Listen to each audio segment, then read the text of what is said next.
congratulations on a beautiful film. I'm interested to know how, obviously there's been a lot of adaptations of Shakespeare and Hamlet. What did you do to try and challenge a lot of those stereotypes that you typically see in the costumes? Did you bring anything new to the film? So what I did to begin with is, after reading the book, before reading the script, I wanted to make sure that I see the characters as characters, that it's not William Shakespeare and his wife, it's just a guy and a girl falling in love and then gradually going through a tragedy and trying to find themselves in it.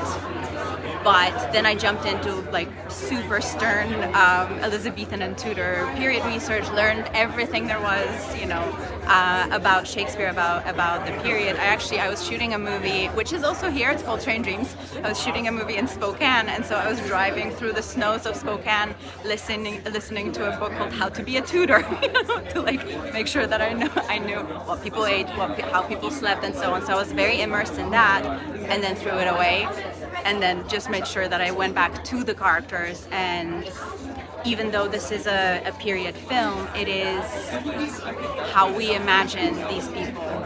They're not historical figures in this story. They are just humans going through love and through tragedy, and so that was my approach, was just to like throw it away and make sure that the characters ring true, that they are the most important, not how we imagine William Shakespeare is.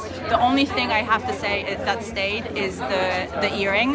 That is the one thing that we kept. How was it working, like collaborating with the actors, collaborating with Chloé, when you were putting together these ideas? It was honestly my very favorite project. They are incredible humans, incredible artists, and so Chloé straight away from the beginning was like, this is our take on it, so let's discover what this world is.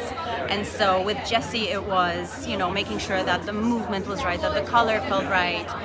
With Paul it was little fun bits, like for example, I started playing with the actual ink that Shakespeare used, and now I'm totally going to forget what it's called. It's iron oak, I'm forgetting now, but it was this like very grayish ink, and so we put stains on his clothing, and he had stained fingers, and also he wore what is called a penner on his belt instead of a dagger. That was a traditional thing. He wore the penner, which is a little container with a quill and a little container of ink just hanging on his belt, which is really, really fun.